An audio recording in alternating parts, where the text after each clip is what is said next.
नमस्कार, सत्यभाष में आपका स्वागत है। दोस्तों, 2 महीने से ज़्यादा समय बीत जाने पर भी चीन गलवान वैली के कुछ पॉइंट से अभी तक वापस नहीं गया है। मिलिट्री टू मिलिट्री लेवल पर लगातार बातचीत के बावजूद चीन अपनी पुरानी स्ट्रेटजी 2 कदम आगे 1 कदम पीछे पर टिका हुआ है। चीन की सेना 5 मई के पहले की स्थिति पर वापस जाए, इसके लिए भारत सरकार कूटनीतिक स्तर पर और भारतीय सेना अपने स्तर पर प्रयास कर ही रहे हैं। लेकिन यदि चीन को वापस जाने पर मजबूर करना है तो देश के नागरिकों को भी अपने स्तर पर बॉयकॉट चाइनीज प्रोडक्ट्स मुहिम पर लगातार अमल करना ही होगा। ऐसा इसलिए नहीं करना है क्योंकि गलवान वैली में चीन ने हरकत की है, बल्कि इसलिए करना है क्योंकि भविष्य में भी चीन भारत की तरफ आंख उठाकर ना देख सके। आइए हम आपको बताते हैं कि बॉयकॉट चाइनीज प्रोडक्ट्स मुहिम को रोजाना की जिंदगी का हिस्सा बनाना क्यों ज़रूरी है। इसके तहत हम आपको ऐसी 7 घटनाओं के बारे में बताएंगे जिससे आपको भरोसा हो जाएगा कि चीन पर हम क्यों भरोसा नहीं कर सकते हैं। आपको शायद पता हो कि भारत पहला ऐसा गैर साम्यवादी देश था जिसने पीपल रिपब्लिक ऑफ चाइना से संबंध स्थापित किए थे और संयुक्त राष्ट्र में मान्यता की वकालत की थी। यहाँ तक कि चीन के तत्कालीन प्रधानमंत्री शाओ इनलाई की भारत यात्रा के लिए प्लेन उपलब्ध कराया था, क्योंकि चीन के पास उस समय अपना प्लेन नहीं था। इसके बावजूद चीन ने 1962 में भारत पर हमला किया था। यहाँ पर यह भी बताना बहुत ज़रूरी है, कोरिया युद्ध के लिए चीन को आक्रमणकारी घोषित करने के लिए 1950 में संयुक्त राष्ट्र में आए प्रस्ताव का भी भारत ने विरोध किया था। दूसरी घटना है चीन के यूएनएससी यानी संयुक्त राष्ट्र सुरक्षा परिषद के स्थायी सदस्य बनने की। अमेरिका द्वारा 1950 और यूएसएसआर द्वारा 1955 में सुरक्षा परिषद के स्थायी सदस्य के प्रस्ताव को भारत के तत्कालीन प्रधानमंत्री जवाहरलाल नेहरू ने चीन के लिए ठुकरा दिया था। इसके बावजूद चीन अब भारत को सुरक्षा परिषद का स्थायी सदस्य बनने का विरोध कर रहा है और पाकिस्तान कार्ड खेल रहा है। तीसरी घटना है एनएसजी के सदस्य बनने की। भारत द्वारा चीन के समर्थन के बावजूद चीन एनपीटी पर साइन न करने का बहाना बनाकर भारत के एनएसजी के सदस्य बनने पर लगातार रोक लगा रहा है और यहाँ पर भी पाकिस्तान का कार्ड खेल रहा है। चौथा वाकया है पंचशील समझौते का। भारत और चीन के बीच 1954 में हुए इस समझौते के अनुसार दोनों देशों को शांतिपूर्ण सह अस्तित्व के सिद्धांत को अपनाना था, लेकिन 1 साल के अंदर ही 1955 में चीन ने नेफा यानी अरुणाचल प्रदेश को अपने नक्शे में शामिल कर लिया था। पांचवा किस्सा है ब्रह्मपुत्र पर बने बांध का। तिब्बत में ब्रह्मपुत्र की सहायक नदी पर चीन द्वारा बांध बनाने की योजना का जिक्र 1996 में अमेरिका के एक रिसर्च पब्लिकेशन में होने के बावजूद 2013 तक चीन किसी ऐसी योजना को सिरे से नकारता रहा और केवल तभी स्वीकार किया जब बांध लगभग तैयार हो गया। विशेषज्ञों का मानना है कि इसी बांध का इस्तेमाल चीन कभी भी अरुणाचल प्रदेश और असम को जलमग्न करने के लिए कर सकता है। छठवां वाक्य है आतंकवाद के मुद्दे पर चीन के झूठ का। भारत के उत्तर पूर्व में उल्फा एवं अन्य आतंकवादी संगठनों को चीन द्वारा हथियार उपलब्ध कराने के बाद चीन संयुक्त राष्ट्र में पाकिस्तानी आतंकवादी मसूद अजहर को आतंकवादी घोषित करने पर बार बार रोक लगाता रहा है। सातवीं घटना है भारत द्वारा तिब्बत को चीन का अभिन्न अंग मानने की। भारत और चीन के बीच रिश्ते सुधारने और सीमा रेखा पर लंबित मामलों को सुलझाने के लिए भारत के तत्कालीन प्रधानमंत्री अटल बिहारी वाजपेयी ने संयुक्त घोषणा में 2003 में तिब्बत को चीन का अभिन्न अंग माना था, लेकिन बावजूद इसके सीमा रेखा का कोई मुद्दा सुलझाने में चीन कोई भी रुचि नहीं दिखा रहा है। ऊपर से डोकलाम और गलवान घाटी जैसी गंभीर घुसपैठ करता रहा है।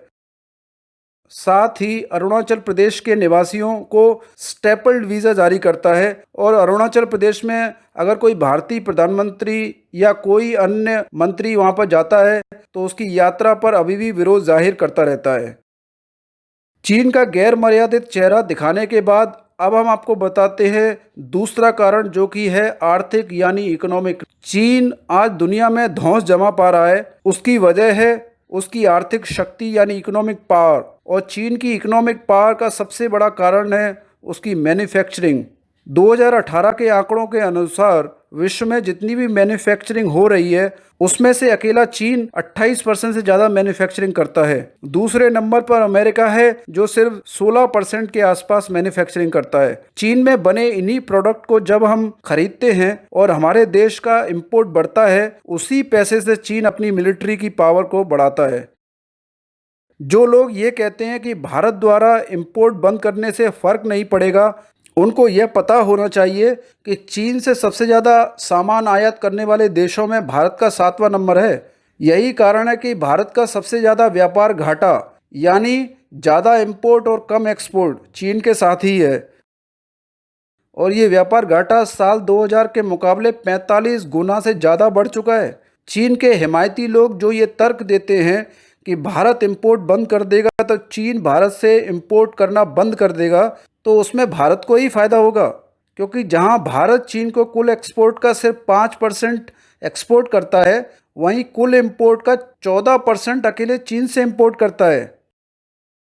आंकड़ों से हटकर आपको यह समझना होगा कि चीन से बढ़ते आयात के कारण भारत के कई उद्योग धंधे बंद हो चुके हैं, जिससे न सिर्फ भारत सरकार को राजस्व का नुकसान हुआ है बल्कि रोजगार भी काफ़ी कम हुए हैं। इसका एक उदाहरण भारत की खिलौना इंडस्ट्री है।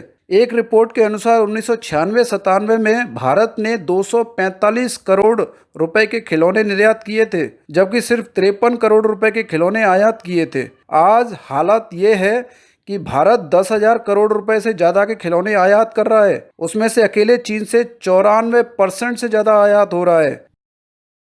चीन से इंपोर्ट कैसे भारत के छोटे बड़े उद्योगों को बर्बाद कर रहा है, इसका उदाहरण है हेयर एक्सटेंशन इंडस्ट्री, यानी सिर पर लगने वाले विग बनाने वाली इंडस्ट्री। भारत इस इंडस्ट्री में आज से 20 साल पहले टॉप पर था और अमेरिका, ब्राजील, चीन और कई यूरोपीय देशों के लोग भारत में बने विग खरीदा करते थे। इसी इंडस्ट्री का हिस्सा दिल्ली की एक मिड लेवल की कंपनी, जिसका प्रॉफिट कभी 2 करोड़ रुपए से ज़्यादा था 2015 में, आज घाटे में आ चुकी है और वर्कफोर्स 70 लोगों से घटाकर 45 लोगों की करनी पड़ी है। इसका कारण है चीनी कंपनियों द्वारा विग में जानवरों और प्लास्टिक के बालों का इस्तेमाल करके कम कीमत में विग उपलब्ध कराना और रॉ मटेरियल का तिगुना दाम देकर भारत की कंपनियों को रॉ मटेरियल ही नहीं उपलब्ध कराने देना। हेयर एक्सटेंशन इंडस्ट्री की तरह कई और इंडस्ट्रीज में भी चीनी इंपोर्ट की वजह से लगातार जॉब लॉस हो रहे हैं। वाणिज्य मामलों पर संसद की स्थायी समिति यानी parliamentary standing committee on commerce की चीन से इंपोर्ट के असर पर 2018 में प्रकाशित हुई रिपोर्ट के अनुसार चीन द्वारा सोलर पैनल्स की जो डंपिंग की गई है उसकी वजह से 2 लाख से ज्यादा नौकरियों का नुकसान हुआ है। सूरत जैसे शहरों में 35% से ज्यादा पावर लूम बंद हो गए हैं। कई सेक्टर में जो मैन्युफैक्चरर थे वो चीन से इंपोर्ट के कारण ट्रेडर्स बनने पर विवश हो गए हैं। स्टेनलेस स्टील इंडस्ट्री में कई छोटे मझोले उद्योग धंधे बंद हो गए हैं। खिलौने, पटाखे, एलईडी बल्ब जैसे कई और प्रोडक्ट हैं जो चीन से आयात होते हैं और वो खतरनाक और बैन हो चुके केमिकल से बने होते हैं। साइकिल इंडस्ट्री में भी कई छोटे मझोले स्तर की मैन्युफैक्चरिंग यूनिट बंद हो गई हैं या क्षमता से कम ऑपरेट हो रही हैं। कुल मिलाकर चीन से होने वाले इंपोर्ट से न केवल भारत में नौकरियों की कमी हो रही है बल्कि इससे होने वाली इनकम से भी चीन गलवान घाटी जैसी घुसपैठ करने की जरूरत कर पा रहा है। जब भी ऑनलाइन सेल में चीन की किसी कंपनी के मोबाइल की तुरंत बिकने की खबर आती है तो चीन को इसी से साहस मिलता है भारतीय सीमा में घुसपैठ करने का। इसीलिए यह बहुत ज़रूरी है कि हम लगातार चीन में बने या चीन की कंपनियों के सामान को ना खरीदें। वैसे भी चीन कई देशों के मामले में ये तरीका अपना चुका है, अब बारी है उसको उसी की भाषा में जवाब देने की। आपको ये वीडियो कैसा लगा हमें कमेंट करके ज़रूर बताएं। आगे आने वाले वीडियो के नोटिफिकेशन के लिए चैनल को सब्सक्राइब करके बेल आइकन को प्रेस करना ना भूलें। मिलते हैं अगले वीडियो में, तब तक के लिए नमस्कार।